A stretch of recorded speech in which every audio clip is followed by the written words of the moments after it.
संजीदगी देने वाला अदीब, आपकी जानी पहचानी शख्सियत, मुकर्रिर जादू बयां हजरत मौलाना अमीर हमजा साहब, हजरत मौलाना मुश्ताक अहमद साहब मिफ्ताही मद्दजिल्लहुल आली से मैं इंतहाई अदब व एहतराम के साथ दरख्वास्त कर रहा हूँ कि हजरत वाला तशरीफ लाए और अपनी कीमती इल्मी नसीहतों से हम सामीन को मुस्तफीज फरमाए। हजरत वाला का इस्तकबाल मैं ये शेर पढ़ के करने जा रहा हूँ कि हक बात जब भी कोई इंसान बोलता है, कह दीजिए सुभान अल्लाह। हक बात जब भी कोई इंसान बोलता है उसकी जुबान से गोया कुरान बोलता है। सच्ची और अच्छी शायरी हो रही है, सुनिए कि हक बात जब भी कोई इंसान बोलता है उसकी जुबान से गोया कुरान बोलता है। अरे सर जाए तो जाए, हक होना मगर रुसवा, ये बात करबला का मैदान बोलता है, ये बात करबला का मैदान बोलता है। उस्ताद मोहतरम हजरत मौलाना मुश्ताक अहमद साहब मिफ्ताही मद्दजिल्लहुल आली, नाजिम जामिया आयशा लिल बनात फेटा, हजरत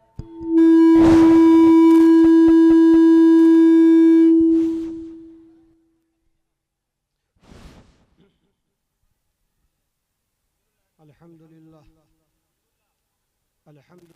नहमदुहु व नुसल्ली अला रसूलिहिल करीम, अम्मा बाद, फ़अऊज़ु बिल्लाहि मिनश शैतानिर रजीम, बिस्मिल्लाहिर रहमानिर रहीम, अलिफ लाम मीम, ज़ालिकल किताबु ला रैब फ़ीहि हुदल लिल मुत्तक़ीन। सदक़ल्लाहुल अज़ीम।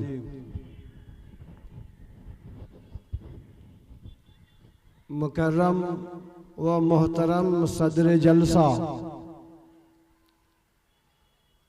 स्टेज पर तशरीफ फरमा मुअज्जज़ उलमाए कराम के नूरानी काफिला, मोहतरम सामईन कराम,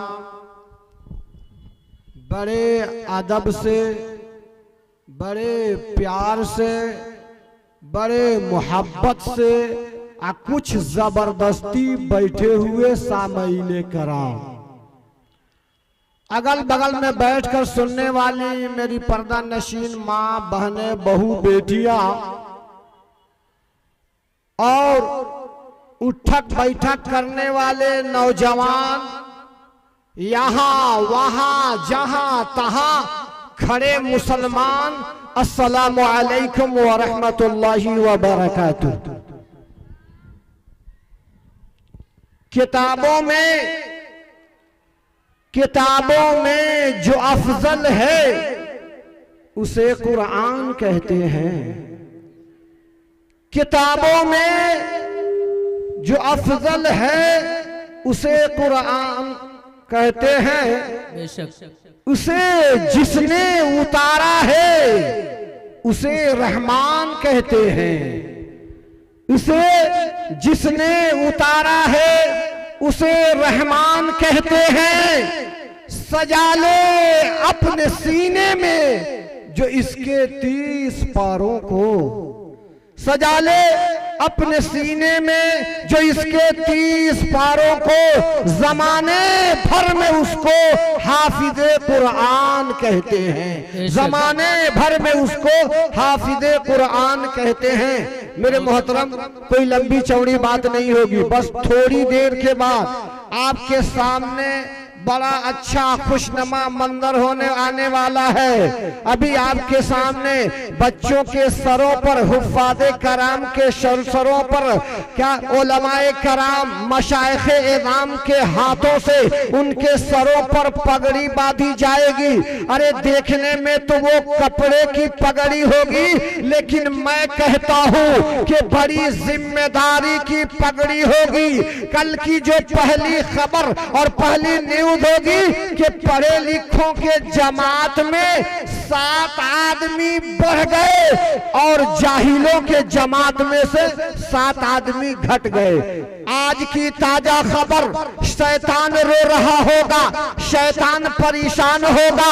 क्यों? इसलिए परेशान होगा कि बड़ी मेहनत से, बड़ी मुशक्कत से लोगों को मैं भटकाता हूँ, रास्ता पर से हटा देता हूँ, लेकिन कारी नसीम साहब और उनके असातिज़े कराम ने, जामिया के असातिज़े कराम ने एक ही झटका में 7 को हुफ़ाज़े कराम पैदा करके हमारा खटिया खड़ा अब बिछौना गोल कर दिया। बड़ा शैतान परेशान होगा। एक ही झटका में जामिया ने 7 बच्चे को पढ़ा करके और 7 बच्चे को हाफिज बना करके हमारा खटिया खड़ा अब बिछौना गोल कर दिया। सबसे पहले तो मैं सलाम करता हूँ उन असातिज़े कराम को कि जिन्होंने पत्थर को तराश कर हीरा बना दिया। फिर मैं उसके बाद सलाम करता हूँ उन बच्चे के वालिदैन को कि जिन्होंने दुनिया ही में जन्नत में जाने का टिकट खरीद लिया। क्या कर लिया? अरे जिन्होंने दुनिया ही में जन्नत में जाने का टिकट खरीद लिया। जरा मैं थोड़ी देर के लिए हुफ़ाज़े कराम के मकाम और मर्तबे को बताऊं कि जो लोग, जो बच्चे अपने सीने में कुरान करीम को जमा लेते हैं तो अल्लाह के सिफाती नाम 99 गो है। कई गो सिफाती नाम है? अल्लाह की सिफाती नाम 99 है, उसमें से एगो हाफिज भी है। जब कोई बच्चा अपने सीने में कुरान को जमा लेता है ना तो अल्लाह मियाँ खुश होकर के उसको अपना नाम दे देता है। कल तक जब वो बच्चा रोड पर चल रहा था तो उसको अब्दुल करीम कहा जाता था, अब्दुल रहीम कहा जाता था, लेकिन जब उस बच्चे ने कुरान को हिफ्ज़ कर लिया अब उसको अब्दुल रहीम नहीं कहा जाएगा, उसको अब्दुल करीम नहीं कहा जाएगा, बल्कि कहा जाएगा ए हाफिज अब्दुल रहीम, ए हाफिज अब्दुल करीम, यानी अल्लाह के नाम के साथ उसको पुकारा जा रहा है। ये कितनी बड़ी बात है, कितनी जो है बड़ी बात है कि अल्लाह उसे खुश करके अपना नाम दे देता है। तो दोस्तों और बुजुर्गों और आगे बढ़िए, इन हुफ़ाज़े कराम के मकाम और मर्तबे को बताऊं। कल क़यामत के दिन परवरदिगारे आलम फरमाएगा किससे? हुफ़ाज़े कराम से फरमाएगा ए हुफ़ाज़े कराम कुरान को पढ़ता जा, उसके सीढ़ियों को तय करता जा, जहां तेरा पढ़ना खत्म होगा वहीं पर तेरा आखिरी मकाम होगा। ये लोगों यानी हुफ़ाज़े कराम जिस तरह दुनिया में पढ़ते थे ना, अल्लाह कहेंगे उस तरह पढ़ो, अरे तेजी से मत पढ़ो, धीरे धीरे पढ़ो।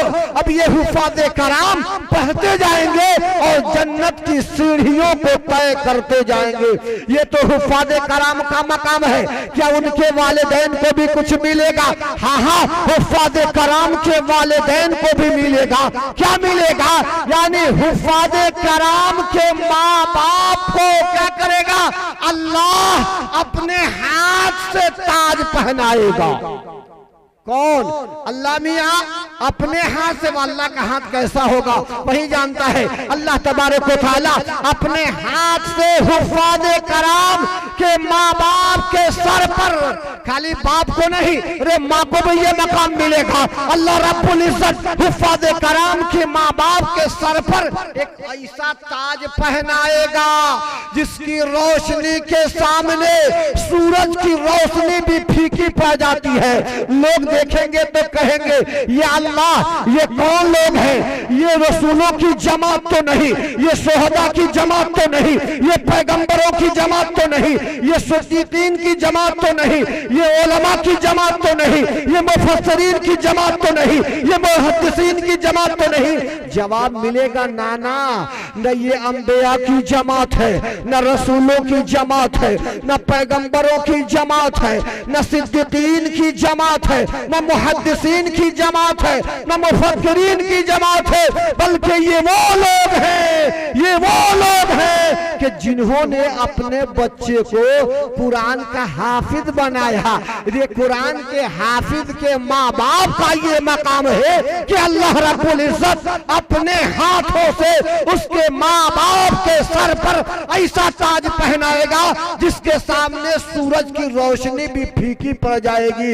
अगर एक मोती दुनिया में गिर जाए तो पूरी दुनिया रोशन हो जाए, ये तो उसके माँ बाप का मकाम है। ये लोगों जरा और आगे बढ़िए, मैं आपको बताता चलूं, बायजीद बुस्तानी का आपने नाम सुना होगा। कौन बायजीद बुस्तानी? ये अल्लाह के बहुत बड़े बुजुर्ग और वली कामिल है। जब ये पैदा हुए तो इनके वालिद का इंतकाल हो चुका था। क्या हो चुका था? इनके बाप का इंतकाल हो चुका था। इनकी उम्र 5 वर्ष की हो रही है तो माँ के दिल में ख्याल आ रहा है कि या अल्लाह कहीं ऐसा ना हो कि मेरा बेटा गलत बच्चों के साथ जाकर के बिगड़ न जाए, खराब ना हो जाए इसकी आदत। किसी ने आकर बायजीद बुस्तानी को बताया, ये बायजीद बुस्तानी, अरे किसी ने आकर बायजीद बुस्तानी के अम्मा को बताया कि फलाने गांव में एक मदरसा चलता है जिसका चलाने वाला एक बहुत बड़ा वली कामिल है। आप अपने बच्चे का दाखिला उसी मदरसे में करा दीजिए, आपके बच्चे की सही तरबियत हो जाएगी। जब आकर के बताया, माँ ने कहा कि ठीक है। अम्मा ने अपने बेटे की उंगली पकड़ा, छोटा सा बच्चा है, 5 वर्ष का बच्चा है। बायजीद बुस्तानी की उंगली पकड़ करके मदरसे की तरफ माँ ले जा रही है। मदरसे में पहुंचती है, मदरसे के जिम्मेदार से कहती है, ये मदरसे के जिम्मेदार, ये मेरा बेटा है, ये मेरा बेटा है, आप इसका दाखिला कर लीजिए। मुहतमिम साहब ने बायजीद बुस्तानी का दाखिला कर लिया। जब दाखिला हो गया, अब माँ जाना चाहती है, वापस घर आना चाहती है, तो माँ ने वो उस्ताद से, मुहतमिम साहब से कहा, ए मुहतमिम साहब, आपने मेरे बेटे का दाखिला कर कर मेरे ऊपर एहसान अदीम किया है। ए मुहतमिम साहब, एक गुजारिश कर रही हूँ। कहा क्या गुजारिश है? कहा ये मेरा बेटा है, इसके वालिद का इंतकाल हो चुका है, ये मेरा बेटा है, इसको कुछ दिन पर मेरी याद आएगी ना तो आपसे छुट्टी लेने के लिए जाएगा। ये बच्चा है, छुट्टी लेने के लिए जाएगा तो आप मेरे बेटे को छुट्टी मत दीजिएगा। अब उस्ताद के कान खड़े हो गए, भाई कब तक छुट्टी नहीं दूंगा? कहा माँ ने उस वक्त तक छुट्टी मत दीजिएगा जब तक कि मेरा बेटा हाफिज़े कुरान, आलिमे दीन न बन जाए, उस वक्त तक आप मेरे बेटे को छुट्टी मत दीजिएगा। उस्ताद ने कहा ठीक है, ये शर्त मंजूर है। अब बायजीद बुस्तानी मदरसा में रहकर पढ़ने लगे। अब एक बायजीद बुस्तानी ही तो नहीं थे, बहुत सारे बच्चे मदरसे में थे। कभी किसी बच्चे के गार्जियन आता था तो रुपया लेकर के आता था, कभी किसी के गार्जियन आता तो नाश्ता लेकर आता था, कभी किसी का गार्जियन आता तो पैसा देता। लेकिन बायजीद बुस्तानी जो है अपने दिल में दिल सोच रहे हैं, आज मेरा बाप नहीं है, बचपने का आलम है। बायजीद बुस्तानी का ख्याल आता है, आज अगर मेरा भी बाप होता, पैसा लेके आता, रुपया लेकर के आता, मुझे भी देता, नाश्ता लेकर के आता। लेकिन माँ तो है, लेकिन मेरी माँ आ नहीं रही है। कहा मदरसे में आ नहीं रही है। दोस्तों और बुजुर्गों, अब बायजीद बुस्तानी रात में सोने जाते हैं। कहाँ? बिस्तरे पर सोने गए, रात के जो है बिस्तरे पर उलट पलट कर रहे हैं, नींद नहीं आ रही है। तो सोचा कि अब सुबह हो गई। अब उस्ताद के पास पहुंचे, पहुंच करके वो उस्ताद से कहा, ए उस्ताद मुकर्रम, एक दिन की छुट्टी दे दीजिए, माँ की याद आ रही है, मैं अपनी माँ से मुलाकात करके एक दिन में वापस आ जाऊंगा।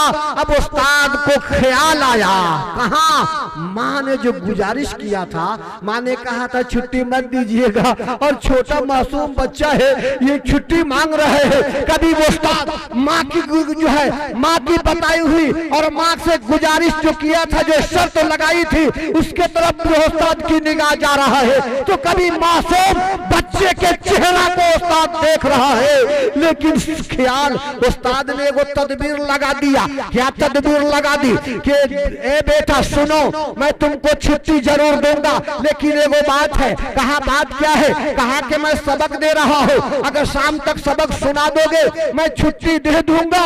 उस्ताद ने जब उस्ताद ने कहा, बच्चे ने शर्त मंजूर कर लिया, कहा कि हाँ हाँ मैं शाम तक सबक सुना दूंगा। अब बच्चा है, बड़ी खुशी होती है छुट्टी के नाम सुनकर बच्चे को। बच्चा ने सुना छुट्टी मिल जाएगी, अब किताब लेकर खुशी खुशी दरसगाह में जाता है, किताब को और रात को खोलता है। खोल करके जब निगाह पड़ जाती है, कहाँ जहाँ पर उस्ताद ने निशान लगा दिया था, उस निशान के ऊपर जब बच्चे की निगाह पड़ती है, अब बच्चा मायूस हो जाता है कि मेरे उस्ताद मुकर्रम ने इतना सबक दिया है कि जिसको एक दिन में क्या, ये तो एक हफ्ता में भी याद नहीं होगा। अब बच्चा मायूस हो जाता है। लेकिन माँ ने जो अपने बेटे की नसीहत की थी, अब माँ की नसीहत याद आ जाती है। माँ ने कहा था, बेटा अगर कोई परेशानी आ जाए, बेटा अगर कोई मुसीबत आ जाए, बेटा तुमको परेशानी आ जाए तो रब को पुकारना, परवरदिगार आलम को पुकारना, रब तेरी परेशानी को दूर कर देगा।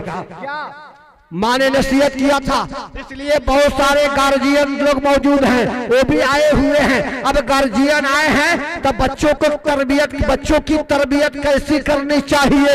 अरे तरबियत करने का अंदाज भी अच्छा होना चाहिए। बच्चों के सामने गाली गलौज वाला मैटर नहीं आना चाहिए। नहीं तो एगो मैं मिसाल दूं, एगो मालकिन थी, अब उसकी एगो नौकरानी थी। मालकिन ने नौकरानी से कहा, ए नौकरानी पानी लेकर आ। अब नौकरानी शीशे के गिलास में पानी लेके आती है, बड़ी तेजी से पांव फिसल जाता है, नौकरानी गिर जाती है, हाथ से शीशे का गिलास छूट जाता है। जब शीशे का गिलास छूटा ना तो जूही जमीन पर गिरा, शीशे के गिलास फूट जाता है। शीशे के गिलास फूटने की आवाज जब मालकिन के कान में पड़ी, मालकिन ने कहा, ए हरामजादी, आज तूने क्या नुकसान कर दिया। अब मालकिन के बगल में एगो छोटा सा बच्चा मालकिन का था, वो भी बैठा हुआ था। उसने कहा, ए अम्मा, अरे ये नौकरानी है, ये गरीब औरत है, आखिर आप उसको इतना झाड़ रही है क्यों? अरे गिलास फूट गया तो फूट गया, लेकिन ए अम्मा एगो बात बता दो। कहा क्या बात बता दूं? कहा तूने जो हरामजादी कहा है, हरामजादी का माना क्या होता है? अब मालकिन ने सोचा कि अगर हरामजादी का माना मैं बता दूं तो बेटे के बच्चे के जहन पर गलत असर पड़ेगा। तो मालकिन ने कहा, ए बेटा, हरामजादी मोटी ताजी औरत को हरामजादी कहा जाता है। क्या माना बताया माने? कि मोटी ताजी औरत को हरामजादी कहा जाता है। बात आई गई खत्म हो गई। जब बात खत्म हो गई, फिर कुछ दिनों के बाद मालकिन ने नौकरानी से कहा, अरे पानी लेकर के आ। फिर नौकरानी पानी लेकर आ रही थी, फिर पांव फिसलता है, शीशे का गिलास गिरता है, गिर करके फूट जाता है। फिर मालकिन के कान में जब ये आवाज पड़ती है, मालकिन ने कहा, एक कमीनी, आज तूने क्या नुकसान कर दिया। छोटा बच्चा फिर सुन रहा था, कहा कि अम्मा, अरे हरामजादी के माने तो समझ में आ गया, मोटी ताजी औरत को हरामजादी कहा जाता है, हे अम्मा, कमीनी किसको कहा जाता है? तो माँ ने कहा, फिर सोचा बता दूं माना तो जहन पर गलत असर पड़ेगा। माँ ने कहा कि बेटा, अरे दुबली पतली औरत को कमीनी कहा जाता है। अब बात आई गई खत्म हो गई। अब कुछ दिनों के बाद अब मालकिन की अम्मा की तबीयत खराब हो गई। अब उनकी अम्मा हॉस्पिटल में भरना थी। अब वो मालकिन मुलाकात के लिए जाना चाह रही थी। अब नया कपड़ा पहन रही थी। जब तक छोटा बच्चा स्कूल से पढ़ करके आया, पूछा कहाँ जा रही है अम्मी? कहा कि मेरी अम्मी की तबीयत खराब है, मैं मिलने जा रही हूँ। तो कहा छोटा बच्चा ने, ए अम्मा अगर तेरी अम्मी है तो मेरी नानी भी है, मैं भी मुलाकात के लिए चलूंगा। कहा कि ठीक है चलो। अब बेटा माँ दोनों मिलने जा रहे हैं। किससे मिलने जा रहे हैं? अरे मालकिन जो है नानी से मिलने जा रहे हैं। जब नानी के पास दोनों पहुंचे तो बच्चा ने कहा अस्सलाम वालेकुम। नानी ने कहा वालेकुम अस्सलाम। आ बेटा मरहबा, आजा आजा तशरीफ लाया, अल्लाह तुम्हारी उम्र में बरकत दे, अल्लाह तुम्हारी उम्र में बरकत दे। अब बच्चा जो है अपने नानी के तरफ घूर घूर करके देख रहा था। क्यों देख रहा था? पहले नानी को देखा था, नानी बड़ी मोटी ताजी थी, अब देख रहा है बीमार पड़ गई तो दुबली हो गई है। तो नानी को घूर करके जब देख रहा था तो पूछा, ए मेरे नवासे क्या बात है? तो नवासे ने कहा, ए नानी पहले तू बिल्कुल हरामजादी की तरह थी।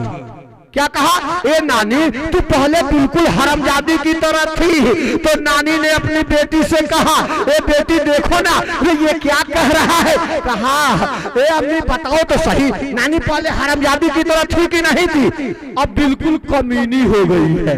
पहले क्या थी? रे नानी पहले हरामजादी की तरह थी, अब बिल्कुल कमीनी हो गई है। पहले मोटी ताजी थी, अब दुबली हो गई। तो माँ का बताया हुआ कैसा गलत असर बच्चे के ऊपर पड़ता है। इसलिए बच्चों के सामने कभी गलत बातें नहीं करनी चाहिए। लेकिन आजकल गलत बात कौन करता है? अब तो लोग मोबाइलें थमा देते हैं। हमारी माँ बहनों की हालत भी तो वही है। खाना बनाने बैठती है तो खाना बनाती है, अगर बच्चा परेशान हैरान करता है तो जानते क्या करती है? मोबाइल देके पकड़ा देती है, बबुआ एगो डांस लगा देती है, गीत लगा देती है, फिल्म लगा देती है। अब धकर के बाजा बज रहा है, अब उसी में डांस हो रहा है। अब बच्चा भी देख रहा है, छोटा सा बच्चा है, अभी बच्चा है, चलने का ढंग नहीं है। लेकिन जब हाथ में मोबाइल आ जाता है तो कसम खुदा की कह रहा हूं वो छोटा बच्चा भी डांस करता हुआ दिखाई देता है। किनकी बीमारियों को बताओ? अरे है मोबाइल का दौर है। मोबाइल अरे बड़ा ही बेकार मोबाइल है, लेकिन कुछ लोगों के लिए फायदामंद है तो ज्यादा लोगों के लिए इससे नुकसान है। मोबाइल मोबाइल रे मोबाइल का इतना बिगाड़ है कि आजकल देखिए ना, छोटा छोटा बच्चा है, हाथ में स्क्रीन टच वाला मोबाइल है। कहिएगा ये क्या कर रहे हो? तुम्हारे हाथ में तो किताब होनी चाहिए, तुम्हारे हाथ में तो कॉपी होनी चाहिए, तुम्हारे हाथ में तो कलम होना चाहिए, लेकिन इसके हाथ में स्क्रीन टच वाला मोबाइल। अब चारों तरफ ऐसा जो है ये लोग चलाता है जैसा हम और आप, हमको और आपको चलाने का ढंग नहीं है, हम नहीं चला पाते जैसा ये बचवा चलाता है। आप कहिएगा ये क्या कर रहे हो? तो कहता है हम सब जो है ना, जो है तो ये हीरो का जो हम उन्हीं का शक्ल बना करके, हम उन्हीं का पीछा करके, हम उन्हीं का स्टाइल उतार रहे हैं। ए नौजवानों, अगर देख लिया फिल्म में कि ये बच्चा लंबा बाल रखा है, हीरो लंबा बाल रखता है, तो ये बच्चे भी लंबा लंबा बाल रखते हैं। बार बार मैं आपको बता ये रहा था, बायजीद बुस्तानी है, उनकी क्या है, उनकी अम्मा ने ये नसीहत किया था, ए बेटा अगर तुम्हारे ऊपर कोई मुसीबत आए, अगर तुम्हारे ऊपर कोई परेशानी आए, ए बेटा परवरदिगार आलम को पुकारना। अब माँ की नसीहत बेटे को याद आ जाती है। अब बेटा अपने हाथ को उठाता है, उठाकर रब को पुकारता है, ए परवरदिगार आलम तू तो देख रहा है कि मेरे उस्ताद मुकर्रम ने इतना सबक दिया है जिसको याद करना मुहाल तो नहीं लेकिन मुश्किल जरूर है। लेकिन परवरदिगार आलम अगर तू चाह जाए तो कोई मुश्किल नहीं है। ये कह करके हाथ चेहरे पर फेर लेता है और फेरने के बाद सबक को याद करना शुरू कर देता है। जब सबक याद किया, एक एक घंटा में सबक याद हो गया। अब सबक लेकर उस्ताद के पास जा रहा है, उस्ताद मुकर्रम मेरे सबक को सुन लीजिए। अब बच्चा दौड़ता हुआ जब उस्ताद के पास पहुंचा, उस्ताद दांत से हाथ से जो है उंगली अपने दांत से दबाते हुए कहे, अरे इतना जल्दी सबक याद कर लिया। अब बच्चा ने फरफर सबक सुना दिया, न कहीं अटका, न कहीं खटका, न कहीं फटका। अरे फरफर सबक जब सुना दिया, अजबर सबक सुना दिया, तब उस्ताद ने कहा, ए बेटा मैं मैंने जो शर्त लगाया था पूरा कर दिया। ए बेटा जा, अब घर जा।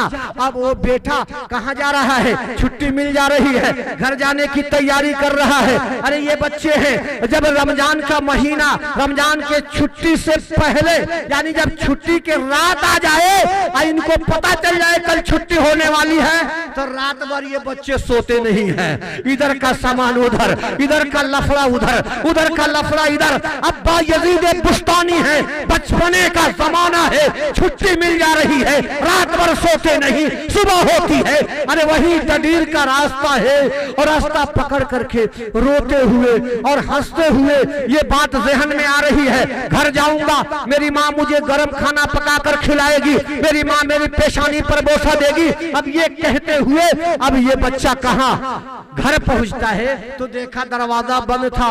दरवाजा अंदर यानी दरवाजा खटखटाया, अंदर से सवाल आया, कौन? जवाब मिला, मैं आपका बेटा बायजीद बुस्तानी, मैं आपका बेटा बायजीद बोल रहा हूँ। माँ ने कहा कि मेरा बेटा तू नहीं हो सकता, मेरा बेटा तो मेरे घर उस वक्त आएगा जब वो हाफिज़े कुरान आलिमे दीन बन जाएगा, तब आएगा। अब बायजीद बुस्तानी दरवाजा पर खड़े रहे, रोते रहे, सिसकते रहे, बिलखते रहे, और माँ की नजरें शफकत पाने के लिए बायजीद बुस्तानी तड़पते रहे कि तू मेरी माँ का चेहरा देख लेता, माँ से माँ का दीदार हो जाता, माँ से कुछ बातें कर लेता। लेकिन माँ ने दरवाजा नहीं खोला। क्यों नहीं खोला? कि मेरे बेटे का रिश्ता तालीम से कट जाएगा।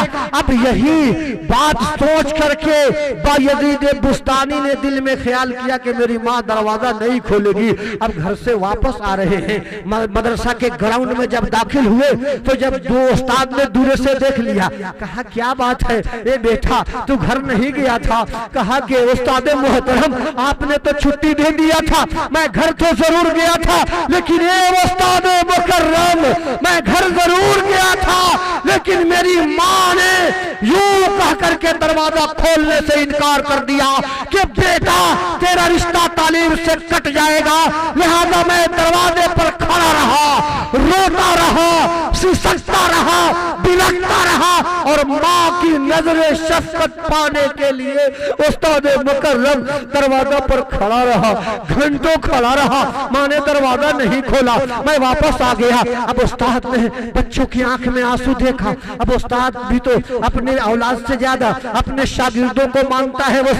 उस्ताद ने को गोद में बैठाया, पेशानी पर बोसा दिया। अब वो छोटा बच्चा है, उस्ताद से अर्ज करता है, ए उस्ताद मुकर्रम मेरे लिए दुगो दुआ कर दीजिएगा। उस्ताद के कान खड़े हो गए, इतना छोटा बच्चा दुआ के लिए कह रहा है। अब उस्ताद ने पूछा क्या दुआ कर दो?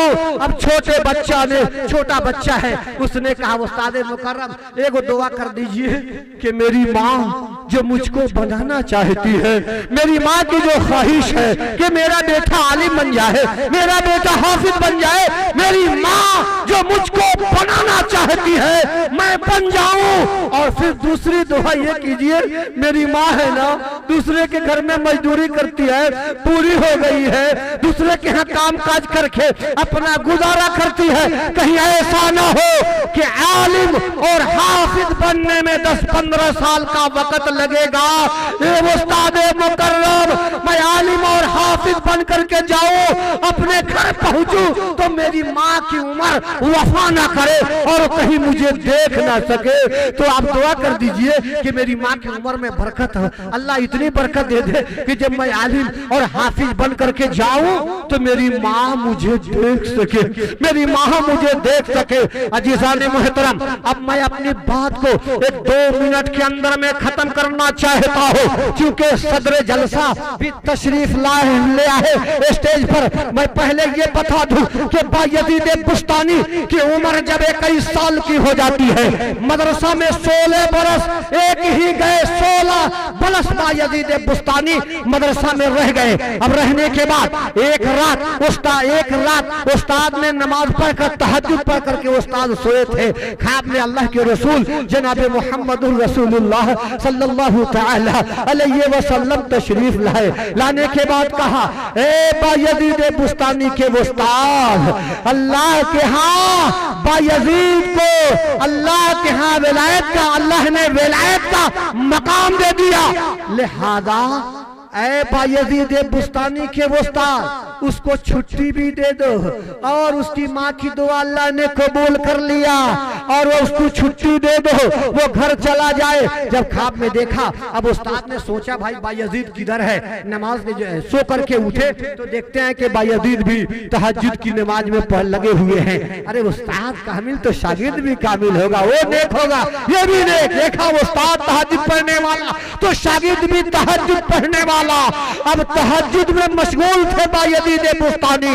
जब नमाज तहज्जुद की नमाज को पढ़कर सलाम फेरा, उस्ताद करीब गए, कहा कि बेटा जा, मैं तुमको छुट्टी दे रहा हूँ। ए बेटा, अरे अल्लाह ने तेरी विलायत का, तुझको विलायत का मकाम दे दिया। ए बेटा, अब पगड़ी उस्ताद ने उतारी, उतार करके अपने शागिर्द के सर पर सजा दिया, कहा कि बेटा जा, मैं तुमको छुट्टी दे रहा हूँ। अब उस शागिर्द को बारे खुशी आंख से आंसू निकल जाती है, रोने लगते हैं, सर पर पगड़ी है, छुट्टी मिल जाती है। अब वही 16 साल के बाद वही रास्ता है, उसी रास्ते से जा रहे हैं। अब माँ की याद आ रही है, माँ की बात सता रही है, पता न मेरी माँ किस हाल में है। बायजीद बुस्तानी जब घर पहुंचे, दस्तखत दिया, माँ ने दरवाजा खोला। ऐसा महसूस हो रहा था कि माँ कई घंटों से दरवाजे पे खड़ी है। माँ ने दरवाजा खोला तो देखा एक नूरानी चेहरा वाला बेटा देखा, सर पर पगड़ी देखा, चेहरे पे दाढ़ी देखा, पेशानी पर नमाज की निशानी देखा। अब माँ आगे बढ़ के अपने बेटे के पेशानी को चूमती है, चूम करके कहती है, ए बेटा, अरे थोड़ी देर के लिए टाइम दे दो, क्योंकि आज तेरा बाप इस धरती पर मौजूद नहीं है। ए बेटा, आज तेरा बाप नहीं है, लेकिन कब्र में तेरे बाप को रूह की सुकून मिल रही होगी। क्यों? तेरे बाप ने नजर माना था, अगर बेटा पैदा होगा तो मैं हाफिज़े कुरान बनाऊंगा, आलिम दीन बनाऊंगा। तेरे बाप ने नजर मानी, आज अल्लाह ने तेरे बाप की नजर को पूरी कर दिया। आज तेरा बाप कब्र में होगा, कब्र में है, लेकिन तेरे बाप की रूह को सुकून मिल रही होगी। अजीज़ान मोहतरम, माँ ने कहा बेटा, अरे 2 मिनट का वक्त दे दो, अब मैं क्या करूं, शुक्राने के तौर पर 2 रकात नमाज पढ़ लेती हूँ। अब माँ अपने बेटे को छोड़ती है, छोड़ करके वजू करती है, वजू करके 2 रकात अब शुक्राने के तौर पर नमाज पढ़ती है और कहती है कि या अल्लाह तेरा शुक्र है, या अल्लाह तेरा शुक्र है कि तूने मेरे बेटे को वो बना दिया जो मैं बनाना चाहती थी। या अल्लाह तेरा शुक्र है, या अल्लाह तेरा शुक्र है, आज इसका बाप इस धरती पर मौजूद नहीं है, लेकिन इसके बाप को रूह को सुकून मिल रही है। अजीज़ान मोहतरम, मैं भी आज आपके सामने ये बताना चाहता हूँ कि सिरिसिया टोला वालों ने जिस मकसद के तहत इस इदारे का कयाम किया,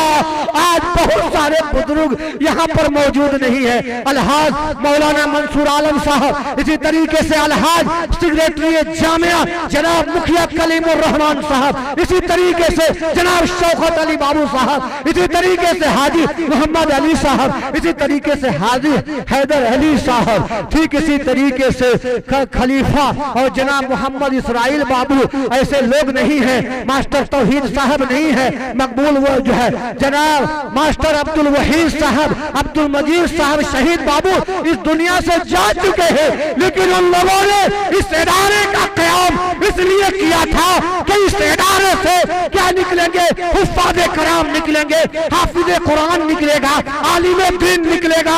आज वो लोग यहाँ पर मौजूद नहीं है, हैं, कब्र में सो रहे हैं। लेकिन देखिए ये बच्चे 7 बच्चे आपके सामने चमकते और दमकते हुए दिखाई दे रहे हैं। आज वो बुजुर्गों ने जब इस इदारे का क़याम किया, आज तो वो मौजूद नहीं है, लेकिन उनके रूह को कब्र में सवाब मिल रहा होगा, उनकी रूह को तस्कीन मिल रही होगी। अजीज़ान मोहतरम, ये हुफ़ाज़े कराम आपके सामने बैठे हुए हैं। उन बुजुर्गों ने इस इदारे का क़याम इसलिए किया था, उनका मकसद था कि हाफिज़े कुरान निकले, उनका मकसद था कि आलिम दीन बने। मैं ये भी बड़ी दावे के साथ आपको कह रहा हूँ, आपके जामिया में जो असातिज़े कराम पढ़ा रहे हैं ना, आधा से ज्यादा इसी जामिया का प्रोडक्ट है। इसी जामिया के पढ़े हुए बच्चे आपके जामिया की खिदमत कर रहे हैं। दोस्तों और बुजुर्गों, हमारे बुजुर्गाने दीन, हमारे बुजुर्ग लोग, जो बड़े उम्र वाले लोग, उंगली पकड़कर हम लोग नए नए फारिग होकर आए थे, कलीम जाना बाबू कलीम साहब मुखिया मरहूम, उंगली पकड़ करके मौलाना मंसूर साहब, शौकत बाबू, ये लोग उंगली पकड़ करके अपने साथ हम लोगों को चलाया, और आज जिसका नतीजा और समरा आपके सामने चमकता और दमकता हुआ दिखाई दे रहा है। अल्लाह रब्बुल इज्जत